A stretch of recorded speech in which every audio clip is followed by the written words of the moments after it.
뭐 이제 KTX를 타고 다니면서 뭐 시간이 좀 있어서 책을 이제 계속 읽고 있는 상황인데, 거짓말이 없는 책이면 좋겠지만 그런 책을 찾기가 힘이 듭니다.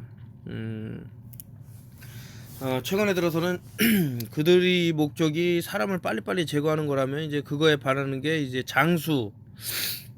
어떤 다체는 사람들이 빨리 죽기를 바라겠죠. 그래서 그거의 역수는 뭘까라고 봤더니 역시나 장수. 근데 그냥 오래만 산다고 장수겠습니까? 몸이 아파갖고 갤갤갤갤 대면서 오래 살아면 뭐 의미가 있습니까? 그래서 건강하고 오래 살기. 근데 오래라는 기준이 점점점 바뀌겠죠. 그래서 이제 처음부터 읽어드리면 1850년에는 출생시 기대 수명의 차트에서 1위를 차지한 노르웨이에서도 45년 정도였다. 하지만 1950년이 되자 노르웨이 사람들의 기대 수명은 70년을 넘어섰다. 평균 수명이 70년이면 지금 현대 사회하고 뭐 그렇게 크게 동떨어졌다고 볼 수 없지만 벌써 상당히 오래전에 노르웨이인들은 기대 수명 1위라는 왕관을 뉴질랜드에게 빼앗겼다가 거의 한 세기 만에 되찾았다. 이 발전은 청년기와 중년기 개선 덕분이었다. 감염성 질환은 아동기에 특히 많이 발생하지만 성인에서도 많다. 그리고 감염성 질환의 감소로 전체 기대 수명이 극적으로 늘어났다. 근데 여기서 이제 참 현대에 와서 어떤 산업혁명을 이루면서 어떤 1차 농업에 의존하던 것에서 이제 벗어나서 삶의 질의 뭐 개선 이런 상태에서 어떤 비교가 일어났어야 되는데, 과거 사람들은 무조건 뭐 다 건강이 안 좋고 일찍 죽었다 이렇게 봐서는 안 된다라고 저는 보고 있고요. 노년기에서의 기대수명 개선이 마침내 전체 기대수명의 바늘을 움직이기 시작한 것은 지난 70년 동안의 일이었다. 이는 주로 의료와 건강관리 서비스 그리고 건강한 생활방식에서의 큰 발전 덕분이었다. 제동 세동기, 스텐트, 종합병원의 관상동맥 집중치료실, 관상동맥 우회로 이식술 등 현대의학의 다른 필수 치료법들을 살펴보면 이 중 1950년대에 나와 있던 것이 전혀 없음을 알 수 있다. 흉부를 압박해서 멈춘 심장을 다시 뛰게 만드는 심폐소생술 CPR은 요즘 텔레비전 드라마에 단골로 나오는 장면이지만 이때는 아직 발명조차 되지 않았을 상태였다. 콜레스테롤 수치를 낮춰서 심장질환이 발생 가능성을 원천적으로 줄여주는 스타틴 같은 예방약도 나와 있지 않았었다라고 했는데, 제가 아마 이제 사진을 여기서 찍은 거는 이제 거짓말에 관한 부분을 이제 처음에 말씀을 드렸지만, 이 스타틴 계열 여러분들이 한번 스타틴 드러그 스캠이라고 검색을 하시면 엄청나게 많은 양의 이 약이 얼마나 위험한지, 사람을 빨리 늙게 만드는지, 오히려 병을 더 부추기는지 이런 것에 대해서 쭉 나옵니다. 그렇기 때문에 제가 이렇게, 그리고 여기서 자꾸 이제 콜레스테롤 수치를 이제 문제를 드는데, 이 콜레스테롤이 어떻게 작용되는가도 봐야 돼요. 우리 피부 아래 진피층에서 이 콜레스테롤이 이제 움직이겠죠. 그럴 때 이제 그 외부에 있는 태양의 빛, 이것이 콜레스테롤과 만나서 어떤 변화가 일어나고, 그것이 간으로 가서 비타민 D3로 변환이 되는 이런 것들이 있기 때문에, 말 그대로 이제 콜레스테롤이 아무것도 있으면 안 된다라고 하는, 그렇기 때문에 이제 뭐 좋은 콜레스테롤, 나쁜 콜레스테롤 이렇게 나눠놨겠지만 실질적으로는 그렇지 못하다 이겁니다. 그래서 뭐 계란을 먹으면은 뭐가 높네, 콜레스테롤이 높네 이러지만 실질적으로는 그게 아니다. 심지어는 이제 완전식품이라고 말할 정도로 계란은 상당히 도움이 된다라고 이제 많은 의사들이 또 책에서도 나오고 있는 거니까요. 물론 이제 이 닭의 달걀이 어떻게 해서 나왔느냐, 뭐 GMO 사료를 계속 먹고, 뭐 그 GMO 사료라면 이제 아무래도 미국에서 수확하는 이제 옥수수가 있을 수 있는데, 무슨 지방산이 많냐 이거죠. 오메가 6 지방산이 많냐, 오메가 3 지방산이 많냐, 뭐 이렇게 차이인데, 이게 평균이 맞아주면 좋다, 어떤 밸런스가, 이런 얘기죠. 그래서 이 책은 조금 문제가 있는 장면은, 이게 글은 이렇게 저 캡처를 한 것 같고요. 약물장치 수술 기법 등을 통해 전 연령에 걸쳐 수많은 질병이 개선되었지만 그 효과는 노인들의 생존 가능성을 높이는 데 특히나 중요한 기여를 했다. 감염성 질환이 크게 준 오늘날의 상황에서 노년에 찾아오는 가장 치명적인 건강 문제는 심장 질환이나 암 같은 것들이기 때문이다는데 심장 질환은 솔직히 비타민 D3 좀 전에 말씀드렸던 그런 부분하고 마그네슘, 그리고 비타민 C, 뭐 더 나가서 뭐 아연도 뭐 도움이 되겠지만 어쨌든 요 세 가지 특히 마그네슘은 뭐 눈이 파르르 떨린다는 사람들 말씀 많이 드렸죠. 마그네슘 부족을 좀 의심해 봐야 된다. 기타 등등 말씀드렸는데 모든 것이 참 이런 어떤 미네랄하고 비타민의 뭐 부족 그리고 우리 대사에 관한 것들이 아닌가라는 생각을 하고 있습니다. 그래서 이제 뭐 이게 보면은 심장질환은 암이라는데 암은 솔직히 제가 암이 좋다 그러면 아마 미친놈이라고 그러겠지만 암은 증상이죠. 병이라고 부르는 자체가 잘못된 거죠. 증상을 병이라고 하는 순간 그것을 고치기 위해서 엄청난 부담되는 일들을 할 것이다. 종양백을 만드는 이유는 그 독극물이 퍼지지 않기 위해서 만드는 것이기 때문에 좋은 거다. 저는 그렇게 생각을 합니다. 생활 방식의 개선 중에서 가장 중요한 부분은 흡연의 감소였다. 자, 제가 뭐 좋아하는 분들도 이제 담배를 태우시는 분이 많은데 참 안타까워요. 자기 몸을 그렇게 백해무익이라는 말이 맞아들 정도로 이게 참 문제가 있는데 단일 산업, 그것도 담배라는 단일 상품이 반세기에 걸쳐 시대 수명 통계에 그늘을 들이우고 있었다는 것이 정말 충격이다.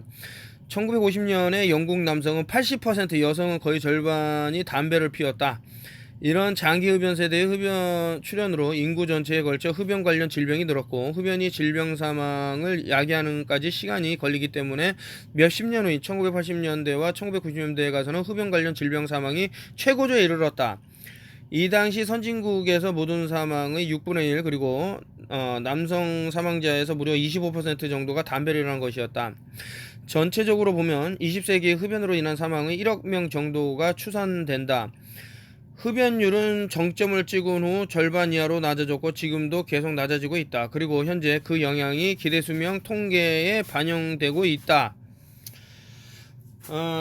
제가 읽은 어떤 분이 이제 뭐 사설식으로 쓴 글이었는데 이제 이 담배 토바코 사업이 실질적으로 이제 일루미나티가 인구를 감추기 위해서 상당히 공을 들였던 부분이 있다라고 하면서 이제 쭉 내용이 나왔는데 이 담배의 시작을 보면은 상당히 이제 그것이 뭐 인디안들이 피웠던 그런 것과는 전혀 다른 이게 수확을 하기 위해서는 어떤 제초제 글리포세이트라든가 이런 것을 싹 뿌려갖고 자체적으로 말라 죽은 거를 수확하면 더 쉽다 그래갖고 그런 행위들 그러면 이제 이 안에 들어있는 물질이 뭘까 또 제가 얼마 전에 알려드렸던 얼마라고 하긴 뭐하지만은 몇 년 전에 그 담배 필터에 유리섬유가 들어있어서 그 유리섬유를 빨 때 시원한 맛을 줄 수는 있겠지만 이것이 폐세포 깊숙이 박힌다거나 이런 어떤 안 좋은 질환들 참 백해무익이 아닌가. 그리고 담배는 수많은 안 좋은 물질들이 있는데 그래도 이제 오래 살아가는 사람은 뭐냐라고 하는데 모든 사람이 같은 그런 컨디션을 갖고 있지는 않을 것이다 라는 생각이 들고요. 그래서 자신의 그 마인드 컨트롤링을 잘 하셔갖고 웬만하면은 담배를 끊는 쪽으로 가시는 게 좋지 않나 아니면 최소한 줄이는 게 좀 어떨까라는 이 모든 것이 누적되어 미친 영향이 전 세계 기대수명표에 나타난다. 2019년 기대수명이 제일 긴 국가는 일본이었다. 일본 국민은 평균 84.5세까지 산다. 그 뒤를 바짝 쫓는 다른 국가들도 많다. 전 세계 기대수명 순위에서 톱 30에 해당하는 국가들이 모두 기대수명이 80년을 넘었다. 참 안타깝게도 아이고 또 제가 이렇게 사랑하고 이런 분들이 이제 80년까지 못 사시고 이제 돌아가신 부분인데 뭐 글쎄요 그렇게 따지자면은 뭐 이제 안중근 의사가 지금 뭐 엄청 젊은 나이에 이제 돌아가셨는데 얼마나 오래 사느냐 보다도 그 짧은 순간을 이제 살더라도 얼마나 많은 사람들에게 좀 긍정적인 영향을 줘서 우리 세상이 좀 더 나은 쪽으로 가는 이런 게 또 중요한 것은 아닌가 뭐 여러 가지 생각이 듭니다. 수명만 늘어난 것이 아니라 건강 수명도 늘고 있다. 1991년에서 2011년 사이에서 영국에서의 변화를 살펴본 연구에서는 65세의 기대 수명이 약 4년 정도 늘었고 인지장애 없이 보내는 횟수도 늘었다. 그리고 설문조사에서 사람들에게 자신이 건강에 점수를 매기게 하면 건강하게 보내는 횟수가 역시 비슷한 수치만큼 늘었다. 뭐 이런 내용이 있고요. 노화 과정에서 만성염증 그리고 비슷한 과정을 슬로우 모션처럼 진행시킨다. 염증과 영양소 감지에 대해서 시간의 흐름에 따라 우리 몸의 아래로 내려오고 뭐 이런 내용이 있고, 위장 반응 마이크롬의 변화. 지금 당신의 몸 안팎에 세균, 곰팡이, 바이러스 등 수조 마리의 미생물들이 살고 있다.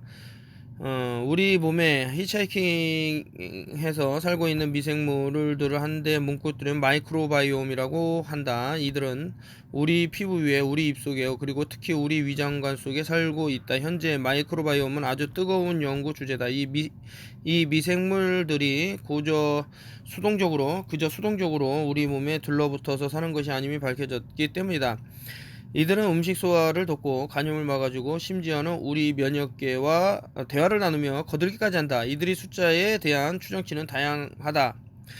자, 여러분들 이제 바이러스라는데 이게 하나의 마케팅이 아닌가. 뭐 좀비 바이러스네, 에이즈 바이러스네, 무슨 바이러스네 쭉 나오는데, 이 바이러스의 실체를 정말 풀었는가, 이 우리 과학이라는 것들이라고 보면은 최근 뭐 WHO나 이런 곳에다가 이제 질문을 던져보죠. 그러면은 이제 코로나 바이러스에 대한 어떤 원심 분리기든 뭐든 해서 따로 어떻게 확인이 되느냐라고 하면 그 사람들은 확인을 못한다라고 대답을 해주죠. 이랬을 때 그럼 바이러스의 실체는 뭔가라고 하면 이제 엑소좀이라 그래서 우리 RNA 몸에 이제 파티클로 있다가 세포들이 죽어나갔을 때 빠져나와갖고 그들을 청소해주는 애들이다. 뭐 좋은 예라고 할까요? 뭐 눈물, 콧물, 땀 이런 것들도 이제 바이러스의 일종이라고 볼 수 있는데, 특히 콧물 같은 경우는 몸 안에 있는 어떤 이제 뭐 세균이라든가 나쁜 것들을 몸 밖으로 이제 이렇게 액체 형태로 해서 빼주는 그런 역할을 하기 때문에, 우리가 이제 화장실 가서 이제 비누를 써서 뭐 몸 이렇게 해로운 세균을 씻어내듯이 그런 역할을 해주는 것이 바이러스인데, 이것을 뭉뚱그려 갖고 바이러스는 인간을 죽인다라는 이제 어떤 이거를 확립시켰기 때문에 상당히 문제가 되는 것은 아닌가라는 그런 합리적인 의심이 드는데, 그래서 우리가 참 정말로 공포스러워할 필요가 없는 것을 이제 공포를 갖게 되면은 많은 잘못된 길로 갈 수 있는 부분이 없지 않아 있는 것은 아닌가라는 생각이 듭니다. 따라 달라진다. 미생물들은 대부분 대장에 살기 때문에 당신이 전체 미생물계 개체군 중 무려 3분의 1 정도가 장운동으로 한 번에 빠져나갈 수 있다. 하지만 위장관 속에 사는 미생물 세포의 숫자는 대략 우리 몸을 구성하는 사람 세포의 수와 비슷할 것으로 여겨진다. 이 엄청난 숫자를 감안하면 이들이 우리 건강에 큰 영향을 미치는 것은 당연하다. 제가 최근에 이제 들어서 여러 가지 건강 관련된 책에 대해서 계속 업데이트를 하면서 이 장 건강에 대해서 계속 말씀을 드렸는데, 칸디다균이라고 있습니다. 좋은 균이 있으면 나쁜 균도 있죠. 이제 나쁜 균이라는 것은 이제 좀 전에 말씀드린 이제 칸디다균인데, 이것이 암을 유발시킨다라는 말도 있어요. 어쨌든 요 나쁜 균이 우리 장에서 뭐 한 20-30%만 있어도 나머지 7-80% 되는 좋은 균들이 있기 때문에 상당히 도움이 되는데, 최근에는 어떤 이제 그 장내 유익균들을 죽이는 그런 음식들이 많이 발달을 했죠. 서구화 음식, 특히 이제 뭐 GMO로 번복된 그런 것들, 글리포세이트가 만연한 제품들이 우리 몸에 들어와서 장내 유익균들을 죽여 나간다. 그래서 제가 이제 뭐 제 홈페이지 오시면은 제가 링크를 남겨드리겠지만, 파라바이오틱스라고 하나 올려놨기 때문에요. 4세대입니다. 그래서 장내 유익균을 늘려놓을 수 있지 않을까라는 생각이 들고요. 마이크로바이옴 연구에서 흔히 다루는 한 가지 주제는 다양성이 고 심이라는 것이다. 장내 유익균은 풍부하고 다양해야 좋다. 젊을 때는 장에 들어있는 다양한 미생물군이 음식의 특성 성분 소화를 돕고 식중독 같은 것들을 일으키는 세균의 침을 물리치고 우리의 면역계와 친절하게 대화를 나눈다. 나이가 들거나 과민성 대장 증상, 당뇨병, 대장암, 심지어 치매 같은 만성질환이 생기는 내장 굴림하는 미생물의 유형이 줄어든다. 그리고 더 공격적인 미생물이 지배하는 경우가 있다. 인간관계가 어느 방향으로 성립되는지는 불분명하다. 빈약과 건강과 식생활이 미생물의 다양성 상실을 가져올 수도 있고, 장내균의 부정적인 변화가 나머지 몸에 부정적인 영향을 미칠 수도 있다. 아마도 둘 다 옳은 말일 것이다.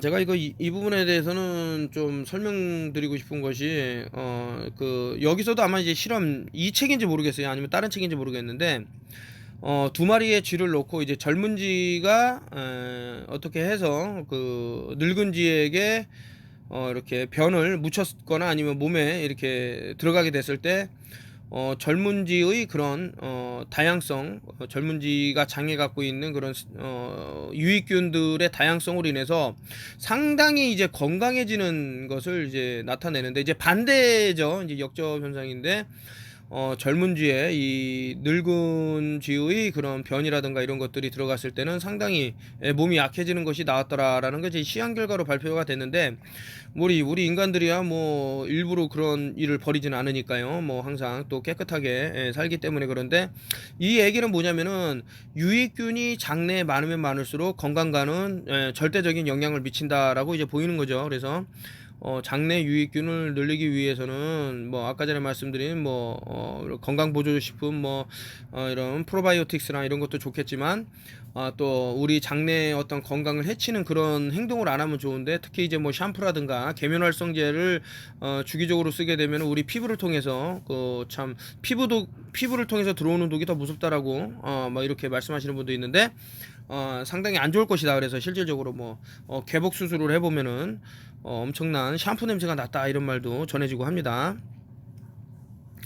제대로 조절되지 않는 마이크로바이옴이 노화 과정에 영향을 미치는 메커니즘으로 생각되는 한 가지는 만성염증에 대한 기여다. 다양성이 줄고 더 공격적인 미생물이 장악하기 시작하면서 면역계는 감염 가능성이 있는 이 미생물들을 견제하기 위해 경제 상태에 들어간다.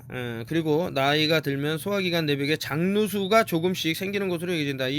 이는 노화의 다른 전형적인 특징을 소화관 내벽에서 둘러싸는 세포에 타격을 가해 마이크로바이옴이 변화시켜.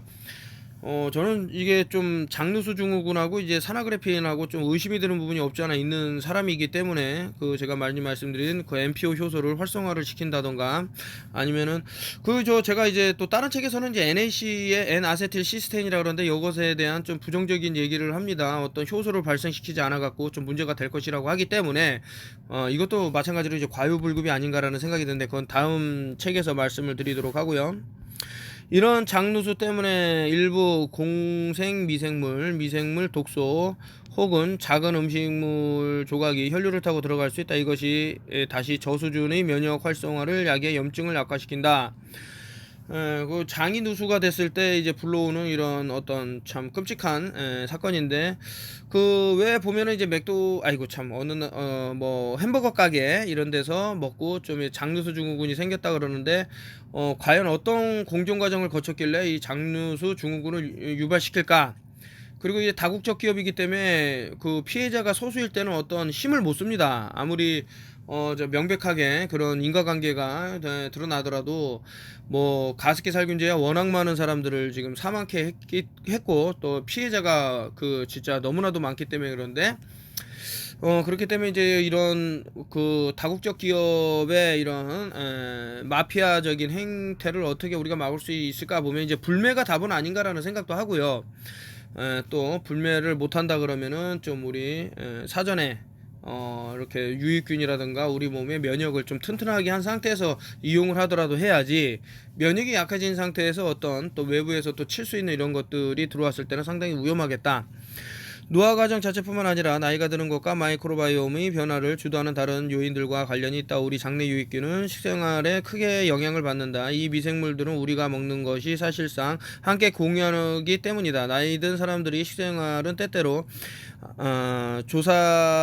사소해 보이는 이유 때문에 큰 변화를 겪기도 한다. 예를 들면 나이가 들어 치아를 잃는 바람에 씻기가 힘들어져 과일을 덜 먹게 되는 경우다. 이것은 노화 과정에 각각 따로 다루지 않고 전체적으로 치료하는 것이 중요한 이유를 아름다울 정도로 간결하게 보여주는 사례다. 치과 진료를 잘 받으면 그저 치통만 줄어드는 것이 아니라 식생활도 영향을 미친다. 식생활은 그 자체로 훨씬 광범위한 연쇄 효과를 가지고 있다. 노인은 항생제도 더 많이 처방받는다. 이것이 몸을 아프게 만드는 세균을 치료하면서 그와 동시에 마이크로바이옴에 타격을 줄 수 있다. 그리고 환경적인 요인이 장내균 총에 미치는 영향도 커서 요양시설에서 사는 노인은 집에서 사는 노인과 미생물종의 스펙트럼이 다를 때가 있다. 그 참 치아에 대해서는 제가 이제 뭐 여러 가지 그 솔루션을 많이 올렸고요. DIY라 그래 갖고 저 같은 경우는 이제 뭐 치과를 뭐 한 번도 안 갔다 그러면 거짓말인 게 어쩔 수 없이 뭐 친구를 따라간다던가 제가 이제 사랑니가 났는데 그까지 칫솔이 안 닿아서 계속 이제 좀 냅두니까 이제 어떤 썩었죠.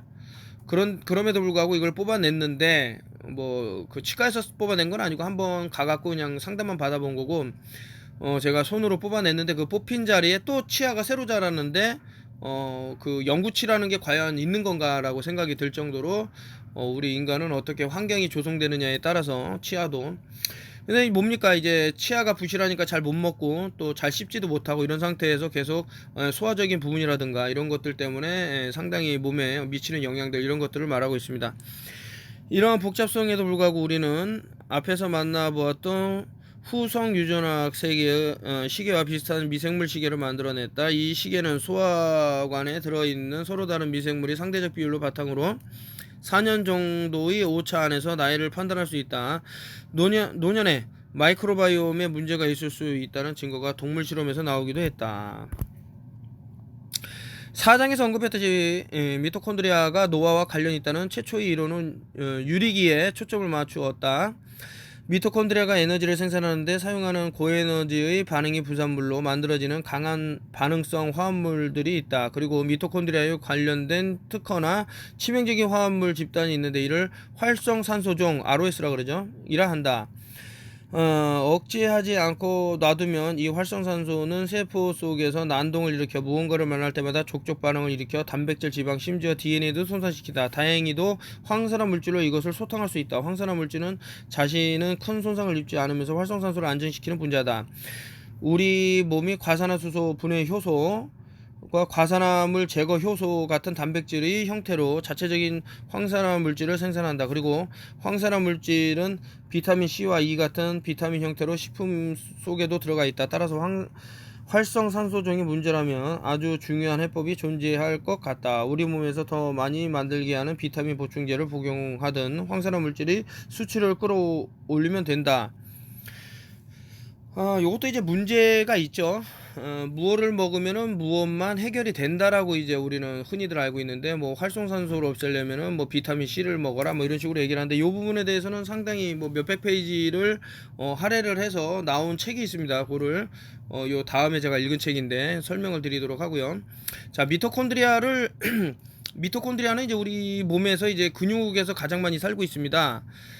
그러다 보니까 이제 어떤 뭐 근육 주사를 맞는다던가 뭐 어떤 행위를 했을 때 얘네들이 또 이렇게 타격을 받는 부분이 없지 않아 있을 듯한 그런 느낌이 들고요. 그래서 미토콘드리아가 줄어든다라는 것은 ATP라는 에너지 생성 뭐 엔진으로 따지자면 연소되는 그런 것들이 안 생길지어고요. 안 생길 되는데 그러다 보면은 약간 이제 사람이 좀비로 보일 수 있는 뭐 그런 상황도 갈 수 있고 제 생각이지만서도 그래서 이제 미토콘드리아라는 애가 이제 에너지 부산 물질을 만들어내지 못하고 계속해서 죽어 나간다 그러면은 나중에 인간은 잘 활동을 하기 힘들어질 거다. 그래서 이런 미토콘드리아라든가 근데 이 미토콘드리아가 또 싫어하는 것들이 있죠. 그것이 뭐냐? 산소란 말이에요. 산소, 옥시젠.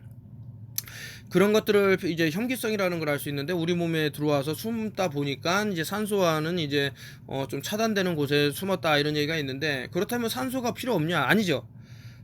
여기서 말하는 것은 이제 OH를 말하는 거죠. 활성산소종인가요? 라디칼을 얘기하는데, OH는 수산화 라디칼을 이제 OH라 그러는데, 옥시전 하나에다가 하이드로겐, 그러니까 수소하고 산소하고 하나씩 붙어 있는 건데, 이게 위험하다라는 거죠. 그래서 좀 전에 말씀드린 대로, 활성산소종이 돼갖고, 우리 세포 DNA 변형까지 갖고 오고, 이거를 좀 안정적으로 하자 그래서, 어느 한쪽만, 과산화물제 효소가 다 몸에 있다고 하지만서도 뭐 예를 들어가서 이제 뭐 수소가 들어왔을 때는 H2O라는 물질로 변할 거고요. 과산화 라디칼이 될 수도 있겠죠. 뭐 O2가 된다 그러면 그런 식으로 해갖고 하여튼 우리 몸의 균형을 맞추는 게 중요한데 자 어쨌든 지금 산소의 이런 어떤 이렇게 공급이라든가 이런 것들이 상당히 필요한 것은 사실인데 요것도 이제 또 좀 패러독스라 그러나 좀 말이 안 되는 부분이, 고압 산소 치료를 하면은 좋다 이렇게 생각하는 것도 좀 문제가 될 만한 부분이 있습니다. 왜냐면은 이게 고압 산소 치료를 가하게 되면 산소가 일종의 독이에요. 그래서 지금 우리가 숨 쉬는 게 산소가 아니고 질소가 75%고 산소가 한 21%인데, 지금 뭐 서울 같은 경우는 뭐 18% 정도 되겠죠. 18%는 너무했고 한 19% 20%될 겁니다. 그렇게 됐을 때 산소가 이거보다 더 많이 늘어나면 어떤 일이 벌어지느냐? 상당히 노화가 빨리 진행된다던가, 아니면 우리는 뭐 산소가 많으면 무조건 좋다고 생각하시면 그래서 안 된다는 건데, 어떤 세포에 데미지가 올 수 있기 때문에요. 자, 그럼 환경에 따라서 벌어지는 일들이 있기 때문에 요것은 산소라는 책에서 나왔던 내용을 가지고 좀 더 이어가겠다. 그래서 어쨌든 이제 MPO 효소에 대해서 계속 얘기하는데, 이것이 어떤 형태로든 우리 몸에 수산화 그래핀이라든가 아니면 산화그래핀이 들어왔을 때 이 친구들이 이제 서로 연결되려는 어떤 그런 뭐 자성을 띠고 있는지 모르겠지만서도 서로 연결되는 그런 고리가 있죠. 그것을 이제 끊어줄 수 있는 게 이제 MPO 효소다. 그래서 이제 일명 푸드그레이드 과산화수소 하이드로겐 프록사이드에 대해서는 벌써 몇 년 전부터 제가 쭉 알려드렸고, 이것을 뭐 실행하느냐 안 하느냐는 이제 각자의 몫이 아닌가라는 생각을 하는데, 자, 어떤 분은 어떤 행위를 했을 때 좀 안전해질 수 있는 부분이 있을 거고, 어떤 분은 어떤 행위를 하고 좀 안 좋은 그런 상황에 갈 수 있는 것은 종이 한 장 차이가 아닌가. 잘 알아들으면 좋다. 우리는 사장에서도 생쥐에서 황산화 물질이 생산을 증가시키려는 시도에 대해 가볍게 살펴본 바 있다. 과산화물 제거 효소와 과산화수소 분해 효소를 만드는 황산화 물질 유전자의 복사본 추가에도 수명을 연장해주는 것 같지는 않다. 더군다나 황산화물질 보충제가 생쥐나 사람에게 수명 연장해 주지 않는다는 증거도 엄청나게 쌓여있다. 2012년도에 발표된 코크란의 연구 결과를 체계적으로 고찰하는 단체의 한 체계적 리뷰에서 총 30만 명의 참가자, 총 78개 그래서 미토콘드리아는 유리기로부터 해를 입을 가능성이 훨씬 높다. 따라서 미토콘드리아를 이런 손상에서 보호하면 세포 전체에서 유리기를 무차별적으로 제거하는 것보다 훨씬 나은 결과를 기대할 수 있다. 2005년에 발표한 논문은 생쥐에서 나온 연구 결과를 보고했다. 이 생쥐는 황산화 요소인 과산화수소 분해 요소의 복사본 유전자를 추가적으로 갖도록 유전자 조작을 하되 그 효소가 미토콘드리아에 침투할 수 있게 만들었다. 그 결과 이 생쥐들은 일반 생쥐보다 20% 살아서 평균 수명이 27개월에서 32개월로 늘어났다. 생쥐를 이용한 후속 연구에서도 미토콘드리아를 표적으로 하는 과산화수소 분해 요소가 늙은 생쥐에게 암의 위험을 낮추고 노화 관련 심장질환의 진척 속도를 늦추고 알츠하이머병 생쥐 모형에서 아밀로이드 베타의 생산을 감소시켜 수명을 연장시켰으며 늙은 생쥐에게서 근육 기능을 개선하는 것으로 나타났다. 자, 이제 뭐 근육에 많이 있다라는 게 제가 미토콘드리아라고 말씀드릴게요. 현재 사용하려는 준비 중인 미토콘드리아 표적 황산화 약물도 몇 가지가 있다. 아마 그중 제일 앞에 있는 것은 미토큐일 것이다. 이 약은 인간을 대상으로 하는 임상실험까지는 진행됐다. 한 실험에서 이 약이 C형 간염이 환자에게 간에서 염증을 줄이는 데 도움이 될 수 있음을 보여주었다. 또 다른 실험에서는 60세 이상의 건강한 사람에게 혈관벽 기능을 개선해 주었다. 하지만 세 번째 실험에서는 파킨슨의 진행을 늦추지 못하는 것으로 나왔다. 뭐 이제 쉽게 말씀드리면은 왜 자꾸 이런 얘기가 나오냐면은, 그 최초에 인간이 있기 전에는 어떤 다른 어떤 뭐 미생물 같은 애들의 존재가 있었겠죠. 그렇게 이제 유추를 하는 거죠. 그러니까 얘네들이 이제 어떤 그 액체 상태에서 태양을 통해서 받는, 뭐 아까 전에 말씀드린 것에서 많이 나온 과산화수소가 어떤 그 산소만 또 방출시켜 갖고 시아노박테리아를 통해서 그 지구에 과거에는 그렇지 않았지만은 산소가 많이 늘어나는 형태가 되고, 이 산소가 늘어남에 따라서 여기에 적응하지 못한 생명체들을 죽어 나가는 거죠. 그래서 아까 전에 활성산소 중에 OH, 이게 이제 수산화 라디칼인가요? 이제 라디칼이 높아지면 문제가 되기 때문에 H2O2라고 이제 일명 이제 과산화수소라고 하는데, 먹는 과산화수소 푸드그레이드라고 따로 있겠죠. 여기서 보면 이제 요 뭐가 다르죠? 요거 다 하나씩 이렇게 있고, 요 아래 E가 있는데, 우리 몸에 만약에 이런 활성산소 종이 많다, ROS가 많다 그랬을 때 여기다가 요거를 붙여줘 갖고 H2O 일명 이제 물로 변환을 시켜줄 수 있는 게 바로 요 모델이 아닌가 해서, 그렇게 되면 이제 소변으로 배출될 때 그 나쁜 일명 이런 그 우리 몸을 좀 해칠 수 있는 것들이 나갈 수 있는 것은 아닌가라고 해서 제 생각은 그렇습니다. 여러분들이 이제 푸드그레이드 저 하이드로겐 프록사이드 과산화수소에 대해서 과유불급이죠. 이것도 역시나 이렇게 지금 이런 과산화수소가 우리 몸에서 자체적으로 생산됐을 때 위험할 수도 있다고 하는데, 그런데 이제 너무나도 많은 양을 타면 이제 그런 게 또 실질적으로 만지면은 손이 이렇게 하얗게 타들어가고 그런 게 있습니다. 물론 금방 정상으로 돌아오곤 하지만서도.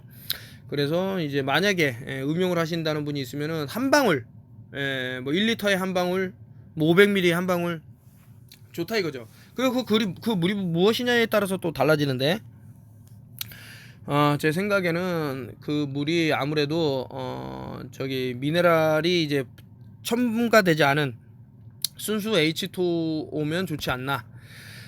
이 악화된 채로 보내는 횟수가 흡연자도 비흡연자도 동일하다. 따라서 전체적으로 수명이 짧아진 것을 고려하면 전체 수명 중 안 좋은 건강으로 보내는 시간의 비율이 더 커진다. 폐암의 90% 그리고 폐질환으로 인한 사망의 거의 절반 정도가 흡연 때문이다. 담배가 가장 큰 타격을 받는 것은 폐이지만 흡연이 기본적으로도 아이고 이거 참 앞에서도 이제 얼마나 위험한지 뭐 얘기를 했는데, 어쨌든 여기서 좀 집중을 하게 되면 담배 연기에는 DNA에 돌연변이를 일으키는 수백 가지 독성화학 물질이 들어있다. 이 물질은 자신이 야기하는 암의 DNA 속에 특정 돌연변이 시그니처를 남긴다. 예를 들어 흡연자의 폐 내벽에는 C가 A로 변하는 돌연변이가 많이 들어있다. 위험하다고 다시 한번. 그래도 좋은 소식은 담배를 끊으면 꽤 빠른 속도로 위험이 줄어든다는 것이다. 심지어 정상으로 돌아갈 수도 있다. 급여한 이후에는 염증이 빠른 속도로 줄고 금연 5년 후에는 심혈관계 질환의 발병 위험 감소와 함께 정상 수준에 도달한다. 전체적으로 볼 때 금연은 수명을 몇 년 정도 늘려준다. 심지어 60세에 담배를 끊어도 기대 수명이 3년 정도 늘고 30세 정도의 금연을 하면 기대 수명이 거의 정상으로 회복된다. 늦지 않았다고 생각을 합니다. 과식을 하지 말자. 이건 저한테 이제 말하는 것 같은데, 제 자신이 이거를 좀 이제 정신 차리고 뭐 하여튼 좀 적게 먹으면 좋다. 백신을 맞고 손을 씻자. 이것이 이제 제가 처음에 말씀드린, 저는 여기에 이제 동의하지 않는다라는 부분이 나오는 거고요.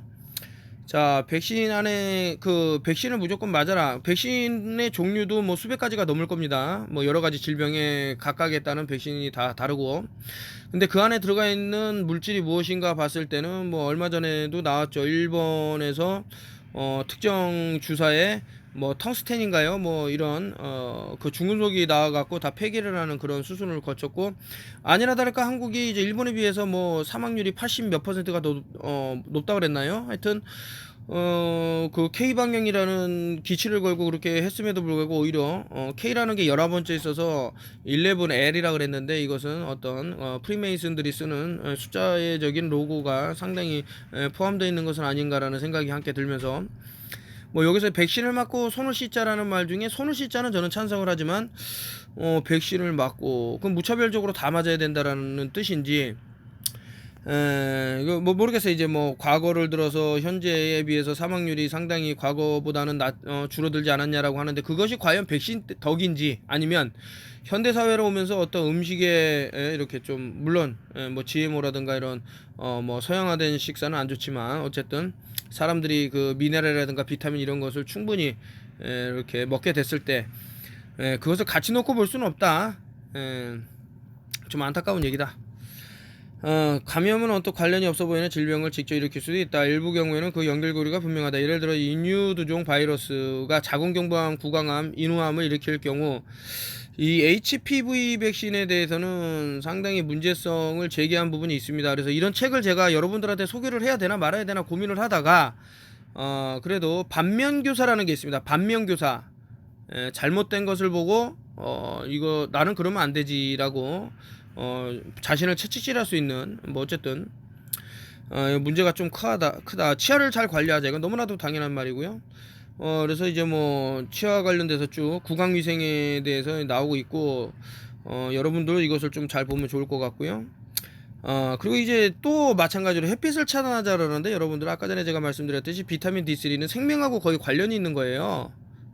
그렇기 때문에 이것을 글쎄요, 이제 뭐 자외선이 아주 강한 날이야 좀 차단할 필요도 있겠지만, 햇빛을 계속 차단하게 되면은 우리 몸에서 뭐 그 비타민 D3는 자체적으로 이렇게 외부에서 받아주지 않으면 안 되기 때문에 상당히 큰 문제점을 야기한 책이다. 이 책은 심박수와 혈압을 체크하자. 물론 이런 것은 너무 그냥 상식을 얘기하는 것 같고, 근데 체크하는 것까지는 좋으지만 더 나가서 뭐를 측정하겠다고 해서 뭐 X선이라든가 CT라든가 뭐 MRI라든가 이런 것을 하게 됐을 때 득보다는 실이 더 많지 않을까라는 저 나름대로 어떻게 하다 보니까 산소까지 넘어왔는데, 여기에서 이제 나온 내용이 좀 전에 이제 말씀드리고 싶었던 그 뭐 ROS 활성산소종부터 해서 OH 그리고 O2, H2O2 뭐 이런 부분에 대해서 상당히 많이 나오고, 이 부분을 저는 상당히 좀 그 고민이 많았어요. 어떻게 해야 될까? 이 부분은 이거 진짜 너무 심각하다. 왜냐? 여기서도 이제 틀린 말을 많이 해서 아예 처음에 제가 이렇게 고농도의 산소호흡은 확실히 유독하다. 약 2기압 이상의 순수 산소를 흡입하면 발작이 일어나며 때로는 죽기도 한다. 이건 중요하기 때문에 제가 서클했나봐요. 산소는 대기압의 약 5분의 1을 차지하므로 산소 분압이 보통 5분의 1 기압이 된다. 따라서 2기압의 순수 산소라면 우리가 정상적으로 노출되는 것이 10배다. 농도가 더 낮을 경우에. 어쨌든 산소라는 것은 제가 요거 기사를 몇 개 보여드릴게요. 미국에서는 이제 벤틸레이터를 해서 고압산소 치료를 통해서 사람들이 죽어나가니까 이제 뭐 소송이 진행된 그런 부분이 있습니다. 산소가 무조건 좋은 게 아니에요, 여러분. 산소가 엄청난 독소가 있다고 좀 전에 보셨죠? 그래서 산소 치료를 한다 그러면서 그것도 고압으로, 그럼 폐가 찢어져서 손상을 입어갖고 죽을 수도 있고, 그리고 너무나도 한 번에 산소가 들어오기 때문에 옥시전이 들어오기 때문에 하이드로겐하고 이제 결합을 해서 물로 된단 말이죠. 그럼 폐가 물에 차면은 또 죽음까지 연결될 수 있는 그런 부분이 있습니다. 무조건 고압산소 치료가 나쁘다라고 말하려고 그러는 게 아니라, 그런 위험성을 두고도 과연 했을 때 어떤 일이 벌어질까라는 것을 말씀드리는 바이면서요. 오늘은 요거를 이제 요까지 하고 마치겠습니다. 마치고 제가 또 움직여 봐야 돼 갖고 책을 지금 10권을 주문을 했는데, 계속해서 이제 움직이는 바람에 이제 책을, 그리고 또 이제 이런 산소 같은 책은 한 페이지를 제가 한 10번을 읽었어요. 도저히 이해가 안 가더라고요.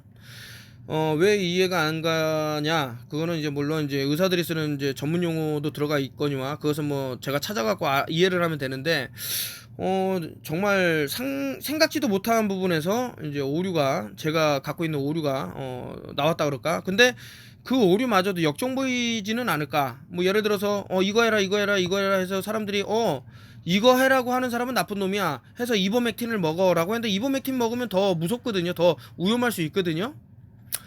자, 그런 것은 아닌가. 하여튼 뭐 여러가지 상상 속에서 나래를 피면서 이번 마치기로 하고요. 다음에 산소를 통해서 여러분하고 좀 아주 그냥 깊이 있는 대화를 이어가도록 하겠습니다.